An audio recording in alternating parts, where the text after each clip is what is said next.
नमस्कार साथियों, आज की क्लास में हम लोग जॉन मिल्टन के द्वारा लिखे गए पैराडाइज लॉस्ट बुक फर्स्ट में लाइन 27 से लेकर 83 तक डिस्कशन करेंगे, क्योंकि इससे पहले हम लोग 1 से लेकर 26 तक लाइंस को डिस्कस कर चुके हैं। ठीक है, उसमें हम लोगों ने समझा था कि जॉन मिल्टन ने 1 से 26 लाइन तक आह्वान किया था हेवनली म्यूज़ का। हेवनली म्यूज़ से कहा था कि इस महान कार्य में मेरी मदद करो, और उसके बाद में होली स्पिरिट को आह्वान किया था, इन्वोक किया था कि इस बड़े कार्य में मेरी मदद करो, और जो भी मेरे अंदर कमियां हैं, जो भी डार्क है, जो भी अंधकार है, उसे इल्यूमाइन करो, और जो भी लो लेवल की चीज़ें हैं उन्हें उच्च स्तर का बनाइए और मेरी मदद कीजिए।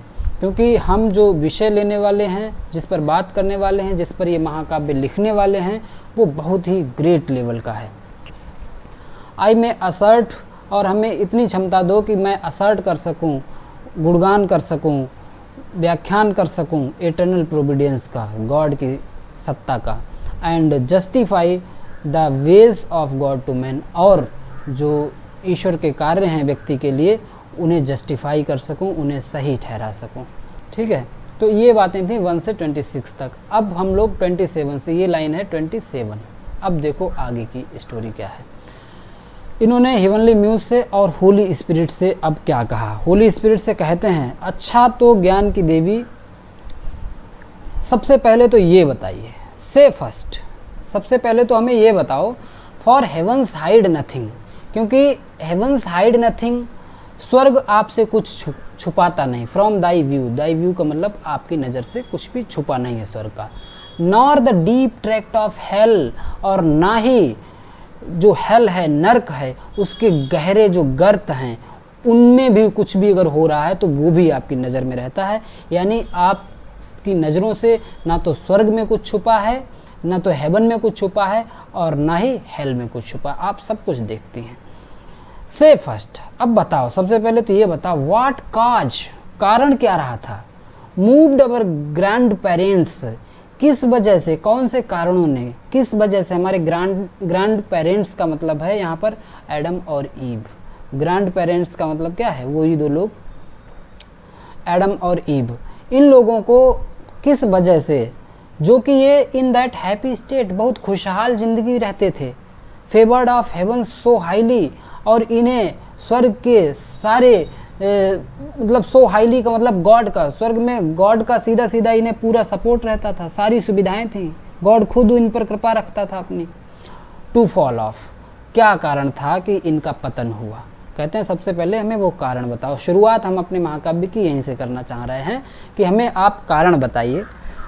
From their creator, to fall off from their creator, जिसका पतन हो गया, जिसने बनाया था, क्रिएटर ने बनाया था एडम और ईव को, और इनकी नज़रों से ये गिर गए, यानी इनका पतन हो गया, इन्हें बाहर कर दिया फिर उस क्रिएटर ने। And transgress his will for one restaurant, और इन लोगों ने केवल एक ही तो रेस्ट्रेंट था, यानी एडम और ईव को गॉड ने सारी सुविधाएं दे रखी थी, केवल एक ही तो मनाही थी, एक ही तो रेस्ट्रेंट थी, और इन्होंने गॉड की विल का यानी इच्छा का को ट्रांसग्रेस कर दिया, यानी उनकी आज्ञा का उल्लंघन कर दिया। क्या कारण रहा था।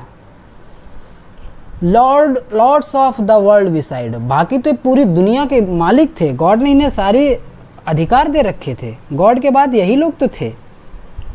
ऐसा क्या कारण रहा था, किस वजह से इन्होंने गॉड की आज्ञा का उल्लंघन किया। अब ये आगे पूछते हैं, who first seduced them to that fall revolt. अच्छा, सबसे पहले सेड्यूस किसने किया था, बहकावे में किसने लाया था, छल किसने किया था इनके साथ, जिससे कि इन्होंने ये गलत कार्य किया। कौन था वो, बताते हैं, द इन्फर्नल सरपेंट। अच्छा, वो सांप था, वो इन्फर्नल सरपेंट था, वो सरपेंट था। ही इट वॉज, अच्छा ये वही था। कौन, हुज गाइल, जिसने धोखे से, स्टिर्ड अप का मतलब उकसाया, जिसने धोखे से उकसाने का काम किया, भेष बदल कर गया, सांप का रूप लेकर के गया, सरपेंट बन कर के गया, और उकसाने का काम किया, विद एनवी एंड रिवेंज, क्योंकि ये तो ईर्ष्या से भरा हुआ था। ये जो सरपेंट था, ये सैटन की बात हो रही है यहाँ पे, जो सैटन जिसने गॉड से पहले ही विद्रोह कर दिया था, गॉड से विद्रोह किया था ना, तो ये सैटन ही सरपेंट बन करके गया था। तो सैटन की बात हो रही है यहाँ पर। विद एनवी एंड रिवेंज, और सैटन तो पहले से ईर्ष्या रखता था और रिवेंज बदला लेने के पर्पज से इसने डिसीव किया, धोखा दिया the mother of Mankind, mother of Mankind यानी ईव को धोखा दिया, ईव को धोखा दिया।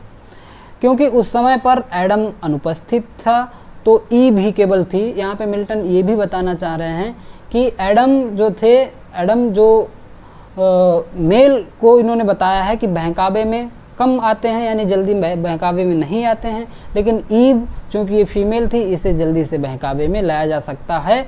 यही सैटन की योजना थी, इसीलिए ये टाइम ढूंढता रहा और जब ईव अकेली थी तब इसने अपना ये जाल बिछाया पूरा। What time his pride had cast him out from heaven with all his host of rebel। अच्छा ये भी बताओ what time, क्या समय था जब उसके प्राइड ने, सैटन के प्राइड ने, सैटन का जो घमंड था उसकी वजह से cast him out from heaven, Satan को भी कास्ट कर दिया गया था, हेवन से फेंक दिया गया था। With all his host of rebel angels, और इसके जितने भी, सैटन ने अकेले विद्रोह नहीं किया था, सैटन नेता बनना चाह रहा था और इसने और भी कुछ साथियों को भी वहाँ पर तैयार कर लिया था अपने साथ में। इसके और भी कई साथी थे, वो भी इसके साथ तैयार हो गए थे। तो अपने पूरे रेबल एंजल्स के साथ ये इसे बाहर कर दिया गया था, फेंक दिया गया था। By whose aid aspiring to set himself, और उन्हीं दोस्तों, उन्हीं साथियों जो इसके साथ में विद्रोही थे, उन्हीं की मदद से, एड का मतलब मदद से, to set himself in glory, ये अपने आप को ग्लोरी में यानी अपने आप को स्थापित कर रहा था, ग्लोरी एबव हिज पियर्स, अपने अन्य साथियों से ज़्यादा ओहदा, बड़ा ओहदा पाना चाह रहा था, यानी गॉड के बराबर इसकी मनसा थी कि हम गॉड के बराबर, हमें स्थान मिलना चाहिए। ये कहता था कि जो गॉड में है वही तो हम में है, गॉड अमर है हम भी अमर हैं, जो ऐसी तो कोई बात नहीं है जो हमारे अंदर और गॉड के अंदर कोई अंतर हो।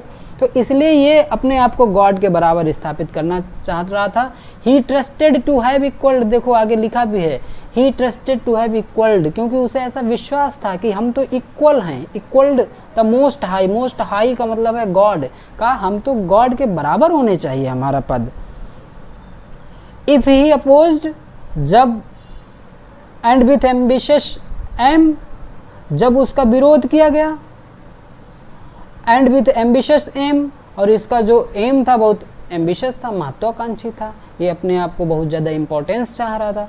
Against the throne and monarchy of God raised impious war, जब गॉड ने इसका विरोध किया कि नहीं ये गलत चीज़ है, ऐसे नहीं, इसे बहुत बार समझाया था गॉड ने, तो इसने क्या किया, थ्रोन यानी सत्ता के खिलाफ, मोनार्की ऑफ गॉड के खिलाफ, ईश्वर के खिलाफ इसने रेज कर दिया, स्टार्ट कर दिया एक इम्पायस वार, एक युद्ध शुरू कर दिया। और ये युद्ध कैसा था, इम्पायस था, अपवित्र था, इन हेवन, स्वर्ग में ही, and battle proud with vain attempt, और इसने बहुत घमंड के साथ लड़ाई लड़ी, विथ वेन अटेम्प्ट, और नतीजा क्या रहा, जीरो, यानी वेन का मतलब बेकार में ही इसने प्रयास किया, क्योंकि गॉड से तो जीत नहीं सकते, तो ये बात कही जा रही है, विथ वेन अटेम्प्ट। फिर इसके साथ गॉड ने क्या किया, आगे समझो। Him the almighty power hurled headlong, और उसे अलमाइटी पावर यानी गॉड ने हर्ल्ड हेडलॉन्ग, फेंक दिया सिर के बल, flaming from the ethereal sky, जलता हुआ, स्वर्ग के आसमान से जलता हुआ इसने इसे फेंक दिया गया गॉड के द्वारा, विथ हाइडियस रून, मतलब पूरा बर्बाद करते हुए, एंड कंबस्टियन डाउन, कंबस्टियन डाउन का मतलब जलती हुई आग में, जलता हुआ नीचे को फेंक दिया, टू बॉटमलेस पर्डिशन, बॉटमलेस ऐसे नर्क में फेंका गया जिसका कोई था नहीं है, जो बॉटमलेस है, गहराई का कोई अंत ही नहीं है। There to dwell in adamantine chains, अब इसे कहाँ रहना पड़ेगा इसे इन एडवेंटाइन चेन्स, बहुत कष्टदायी चेन्स में, जंजीरों में बंधा हुआ, एंड पीनल फायर, और बहुत कष्टदायी आग में रहना पड़ेगा, क्योंकि जो नर्क की स्थिति बताई गई है वहाँ पर आग ही आग है चारों तरफ। Who durst defy the omnipotent, जिसने हिम्मत की थी, दुस्साहस किया था, defy the omnipotent to arms, हथियारों के द्वारा गॉड्स को हराने की कोशिश की थी, गॉड से जीतने की कोशिश की थी, गॉड का सामना किया था इसने।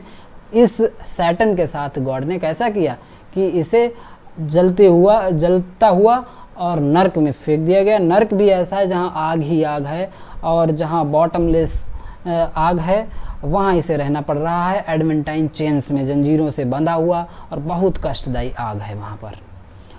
9 times the space that measures day and night, और इसे वहाँ तक पहुँचने में कितना टाइम लगा, कितना दूर गिरा जा करके। 9 times the space that measures day and night, day और नाइट दोनों को मिला के 9 बार इतना समय लगा इतनी दूरी पर। डे 9 दिन और 9 रात टू मॉर्टल मैन, जितना जिंदा आदमी के लिए जो पृथ्वी पर लोग होते हैं उन्हें मॉर्टल मैन कहा गया है, उनका जितना बड़ा दिन और रात होता है उसका 9 गुना दूरी पर। ही विथ हिज हरीड क्रू, उसे और उसके जो अन्य जितने भी साथी थे जो साथ में लड़े थे उसके पक्ष में, सबको फेंक दिया गया था। ले वैंकिश्ड, पड़े हुए हैं, जीते हुए। अब ये जीते हुए नहीं है, वैंकिश्ड शब्द का है मतलब इन्हें जीता गया था, गॉड के द्वारा जीत लिया गया था इन्हें, यानी इन्हें हरा दिया गया था। अब ये हारे हुए वहाँ पड़े हैं। Rolling in the fiery gulf, रेंग रहे हैं, लुढ़क रहे हैं। इन द फियरी मतलब आग से भरी गल्फ का मतलब खाड़ी में, आग की एकदम नदी समुद्र खाड़ी जैसी है, वहाँ ये रोलिंग कर रहे हैं यानी लुढ़क रहे हैं इधर से उधर। कन्फाउंडेड दो इमॉर्टल, सजा तो बहुत है, परेशान तो ये बहुत हैं, इतना है कि अगर इनके बस में होता तो ये मर जाते। दो इमॉर्टल, लेकिन ये तो इमॉर्टल हैं क्योंकि जब स्वर्ग में रहते थे तो इन्हें अमर थे, जब ये स्वर्ग में थे अमर थे, वरदान था इन्हें, तो ये मर भी नहीं सकते। इतना कष्ट होने के बाद ये मर नहीं सकते, मतलब कन्फाउंडेड हैं, बहुत परेशान हैं, लेकिन फिर भी ये इमॉर्टल हैं, तो क्या करें। बट इज डूम, लेकिन इसकी बर्बादी ने, यानी सैटर्न को जो बर्बाद किया गॉड ने, बट इज डूम, सैटर्न की बर्बादी ने रिजर्व्ड हिम टू मोर रैद, रैद का मतलब क्रोध, रिजर्व का मतलब और ज़्यादा गुस्सा हो गया। मतलब जब गॉड ने ऐसा बिहेव किया सैटर्न के साथ तो सैटर्न इस बर्बादी से और ज़्यादा क्रोधित हुआ। फॉर नाउ, लेकिन अब के लिए क्या है, the thought both of lost happiness, क्योंकि अब इसके दिमाग में दो तरीके की चीज़ें चल रही। एक तो लॉस्ट हैप्पीनेस, जब तक स्वर्ग में था तो सारे सुख थे इसके लिए, सारी सुविधाएं थी, सब कुछ था, ठीक है। और ये आर्क एंजल था, सैटर्न जो था जब तक स्वर्ग में था आर्क एंजल था, बहुत मुख्य व्यक्ति था, विश्वास पात्र था गॉड का, और एंजल था, देवदूत की तरह रहता था। लेकिन इसे क्या था, ये बहुत एम्बिशियस हो गया था, इसे गॉड के बराबर में बैठना था, गॉड ही अपने आप को मानने लगा था। तो इस वजह से अब इसे दो तरीके की परेशानी हो रही हैं। एक तो लॉस्ट हैप्पीनेस, जो इसका हैप्पीनेस था वो सुकून भी छिन गया था, और दूसरी परेशानी है लास्टिंग पेन। अब जहाँ पर है यहाँ पे ऐसी पीड़ाएं हैं जो कभी भी ख़त्म ना होने वाली हैं, यानी लास्टिंग पेन है। यहाँ पे दो तरीके के चीज़ों से सामना करना पड़ रहा है। टॉर्मेंट्स हिम, ये सारी चीज़ें उसे परेशान कर रही हैं, टॉर्चर कर रही हैं। Round he throws his baleful eyes, आगे मिल्टन बताते हैं कि round he throws his baleful eyes, चारों तरफ वो अपनी दयनीय नज़र डालता है। He throw his baleful eyes, अब ये नज़र दौड़ाता है वहीं खाड़ी में, आग की खाड़ी में लुढ़कते हुए इधर उधर देखने की कोशिश कर रहा है। इसके साथी भी वहीं आग में पड़े हुए हैं, आग की नदी में। दैट विटनेस्ड ह्यूज एफ्लिक्शन, जब ये नज़र डालता है तो इसे क्या दिखाई देता है, ह्यूज एफ्लिक्शन, हर जगह कष्ट ही कष्ट, बहुत ही भयानक परिस्थितियाँ, एंड डिस्मे, और निराशा, चारों तरफ दुख और निराशा ही इसे दिखाई देती है। मिक्स्ड विथ ऑब्ड्यूरेट प्राइड, और दूसरा इसके दिमाग में क्या चल रहा है, ये एक तो अफ्लिक्शन कष्ट दिखाई देता है इसे, निराशा दिखाई देती है, साथ साथ में ऑब्ड्यूरेट प्राइड घमंड से भी भरा हुआ है, और स्टीड फास्ट हेट, और बहुत ज़्यादा नफरत भी है इसे अब ईश्वर से, और भी ज़्यादा नफरत है। At once as far as angels ken he views, एक बार में जितनी दूर तक एंजल्स कैन देवदूतों की नज़र से वो देख सकता था। आम आदमी जो देखता है वो कम दूरी तक दिखाई देता है, लेकिन जो ये आत्माएं होती हैं ये जितना ज़्यादा दूर तक, ये बहुत ज़्यादा दूर तक देख सकती हैं। एंजल स्कैन का मतलब दूत की निगाह से जितना भी दूर ये देख सकता था तो उसे क्या दिखाई दे, ही व्यूज द डिसमल सिचुएशन, हर जगह निराशाजनक सिचुएशन दिखाई दे रही है। वेस्ट, हर जगह बंजर, उजाड़ और वाइल्ड, एकदम जंगली माहौल दिख रहा है। अ डंजियन हॉरिबल, इतनी खतरनाक, डंजियन का मतलब काल कोठरी है ये, जहाँ पर इन सबको रखा गया है, गॉड ने इन्हें फेंका था, एक काल कोठरी है, बहुत ही हॉरिबल है, बहुत भयानक है। ऑन ऑल साइड्स राउंड, चारों तरफ से गोल है। As one great furnace flamed, ऐसा लग रहा है जैसे कोई एक फर्नेस, भट्ठी, आग की भट्ठी जल रही है। इट फ्रॉम दोज फ्लेम्स, अब समझो जो फायर होती है, आग जलती है तो थोड़ी बहुत रोशनी होती है, लेकिन यहाँ पर क्या है, ऐसा लग रहा है कि जैसे आग की भट्ठी जल रही है, इतना ये पीड़ित हो रहे हैं सब। इट फ्रॉम दोज फ्लेम्स, फिर भी इन आग की लपटों में नो लाइट, प्रकाश नहीं है, अंधकार ही अंधकार है। मतलब आग है बहुत ज़्यादा जला देने वाली, लेकिन नरक की आग भी ऐसी है कि उस आग में भी रोशनी नहीं है, यानी अंधकार ही अंधकार है। बट रादर डार्कनेस विजिबल, हर तरफ जहाँ भी नजर जाती है, हर तरफ, चारों तरफ अंधेरा ही अंधेरा दिखाई देता है। Served only to discover sights of woe, और जहाँ भी निगाह जाती है हमेशा हर जगह साइट्स ऑफ वो, कष्ट वाले ही जो दृश्य हैं वो दिखाई देते हैं। रेन रीजन्स ऑफ सॉरो, हर तरफ दुख का ही माहौल, हर तरफ दुख वाला ही क्षेत्र है।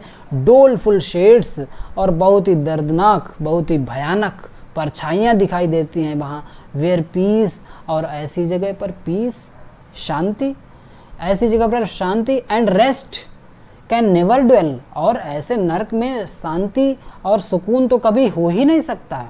होप नेवर कम्स, और उम्मीद जो सभी को आती है, कोई कितना भी परेशान होता है पृथ्वी पर कहीं पर भी, तो उसमें कहीं ना कहीं से तो कोई उम्मीद आ ही जाती है। लेकिन यहाँ पर क्या है, होप नेवर कम्स, उम्मीद की किरण तो कोई है ही नहीं। दैट कम्स टू ऑल, जो सबको आया करती है, उम्मीद तो सबको होती है, सब सोचते हैं कि चलो आज कष्ट है कल सब कुछ सही हो जाएगा, लेकिन यहाँ नरक में, यहाँ पर वो उम्मीद भी नहीं बची है, वो भी उम्मीद नहीं आती। बट टॉर्चर विदाउट एंड, लेकिन उसके अलावा है क्या, यहाँ पे टॉर्चर ही टॉर्चर है, कष्ट ही कष्ट है, विदाउट एंड, जिसका कभी कोई अंत नहीं है। Still urges and fiery deluge, और टॉर्चर ही टॉर्चर है, और यहाँ पर क्या है, फियरी डिल्यूज, आग से भरी हुई बाढ़ जैसी है। फेड विथ एवर बर्निंग, और इस आग की बाढ़ में ईंधन कहाँ से आता है, fed with ever burning sulphur, हमेशा जलती रहने वाली सल्फर, अनकम्बस्ड, जो कभी खत्म नहीं होगी, जलकर कभी राख नहीं होगी, ऐसी सल्फर की आग है यहाँ पर जिसमें ये रखे गए हैं। Such place eternal justice had prepared for those rebellious, such place, ऐसा स्थान, इटर्नल जस्टिस का मतलब गॉड ने प्रिपेयर कर रखा था फॉर दोज रिबेलियस, ऐसे विद्रोहियों के लिए, जो गॉड के खिलाफ जाता है उसके लिए गॉड ने ऐसा इंतजाम कर रखा था। हेयर देयर प्रिजन ऑर्डेंड, यहाँ पर उनकी ये एक तरीके से जेल है। इन अटर डार्कनेस, हमेशा और हमेशा अंधकार। And their portion set as far removed from God and light of heaven, और ये उनके लिए जगह सेट की गई है as far removed from God, और गॉड से बहुत दूर है ये जगह, गॉड से बहुत दूर है। एंड लाइट ऑफ हेवन, और स्वर्ग की रोशनी भी यहाँ नहीं पहुँचती, स्वर्ग की रोशनी से भी बहुत दूर है। कितना दूर है, as from the centre thrice to the utmost pole, अगर हम पृथ्वी की बात करें तो सेंटर थ्राइस, सेंटर से लेकर के पोल तक जितनी भी दूरी होती है, सेंटर से लेकर पोल तक जो दूरी होती है उसकी 3 गुना दूरी पर, यानी हेवन से कितनी दूर पर यह जगह थी। As from the centre thrice to the utmost pole, centre से लेकर पोल तक, ध्रुव तक जो दूरी होती है उसकी 3 गुना दूरी पर इन्हें रखा गया था। आगे क्या है, अब ये सैटर्न सोचता है, O how unlike the place, O how unlike, Milton कहते हैं कितना अंतर है, कितना डिफरेंट है, द प्लेस, ये स्थान, फ्रॉम वेंस दे फेल, जहाँ से इन्हें गिराया गया था, जहाँ से फेंका गया था, जहाँ से इनका पतन हुआ था, उस स्थान से यानी स्वर्ग से कितना डिफरेंट है नर्क। वहाँ सारी सुविधाएं हैं, न सर्दी है न गर्मी है, और यहाँ पर हमेशा कष्ट। There the companions of his fall overwhelmed, और वहाँ पर इसके कंपेनियन, इसके जो साथी थे, इसके फॉल के, इसके डूम के, इसके विनाश के समय जो साथी थे, यानी इसके साथ जो फेंके गए और एंजल्स थे, ओवरवेल्म्ड विथ फ्लड्स। ओवरवेल्म्ड का मतलब कुछ समझ नहीं आ रहा है इन्हें क्या करें, किंग कर्तव्य विमूढ़ हो गए हैं, इनका दिमाग नहीं काम कर रहा है, अब करें तो क्या करें। विथ फ्लड्स, और यहाँ पर बाढ़ है आके, and whirlwinds of tempestuous fire, और आग के तूफान है। टेम्पेस्चुअस फायर का मतलब वर्ल्ड विंड, तूफान आ रहे हैं बहुत सारे टेम्पेस्चुअस फायर के, ऐसी जगह है। अब आगे कहानी समझो थोड़ा सा। ही सून डिसर्न्स, अब सैटर्न जो है इधर उधर निगाह डालता है, रोलिंग करते करते इधर उधर निगाह डालता है तो देखता है। ही सून डिसर्न्स, वो पहचानता है, जब देखता है तो उसकी पहचान में आता है। एंड वेल्टरिंग बाय हिज साइड, कि उसके साइड में, उसी के पास में कहीं करीब में कोई और रिवेल्टर कर रहा है, रेंग रहा है।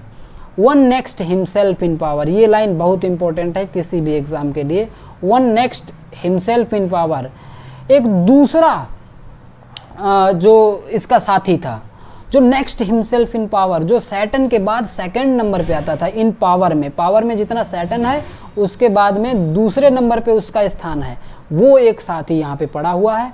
एंड नेक्स्ट इन क्राइम, और क्राइम में भी, क्राइम जितना सैटर्न करता है, दूसरे नंबर पे कोई क्राइम करता है तो वो साथी ही है जो इसके पास में पड़ा हुआ है, जिसे इसने अभी अभी देखा है। Long after non in Palestine, और बहुत बाद में पैलेस्टाइन में यानी फिलिस्तीन में, ही नेम्ड, उसका नाम पड़ा बिलजेबब, और उसका नाम क्या था? बिलजेबब। तो ये बिलजेबब है जो इसका, इस क्राइम का साथी है और मुख्य साथी है। बिलजेबब जो है सैटर्न के बाद दूसरे नंबर पे आता है, ठीक है। सैटर्न पावर में जितना है, दूसरे नंबर पे कोई अगर है उस भीड़ में तो बिलजेबब है। सैटर्न जितना क्राइम करता है, दूसरा नंबर पे उस भीड़ में कोई है तो बिलजेबब है, ठीक है। To whom the arch enemy and thence in heaven called Satan, जिसे बिलजेबब को देखता है और उसे आर्क एनिमी यानी सैटर्न, जिसने देखा है बिलजेबब को, Satan, and thence in heaven called Satan, और हेवन में जो सैटर्न है, विथ बोल्ड वर्ड्स, अपने साहसिक शब्दों के साथ, बोल्ड वर्ड्स साहसिक शब्दों के साथ, ब्रेकिंग द हरीड साइलेंस दस बिगन, और ये अपना साइलेंस, चुप्पी तोड़ता है। अभी तक तो इसने कुछ कहा नहीं था क्योंकि कोई बोलने वाला मिला नहीं था, अब इसे अपने दूसरे नंबर का साथी यानी बिलजेबब मिल गया है। अब बिलजेबब से ये बात करता है, बहुत ही बोल्ड वर्ड्स में बात करता है, 10 बिगन, और इस प्रकार से बात शुरू करता है। क्या बात शुरू करता है, क्या बात करता है, क्या हिम्मत दिलाता है बिलजेबब को, क्या आगे की योजना है, ये देखने के लिए बने रहें अगली क्लास में हमारे साथ। बहुत जल्दी वो क्लास आपको देखने को मिलेगी। तो यहाँ तक चीज़ें समझ में आई हैं, आपको अच्छा लगा तो चीज़ों को लाइक कर दीजिए और चैनल को सब्सक्राइब भी कर लीजिए। और इसके आगे सैटर्न ने बिलजेबब से क्या कहा, बिलजेबब ने उसका क्या जवाब दिया, बने रहिए हमारे साथ अगली क्लास में भी। Thank you, thanks for watching.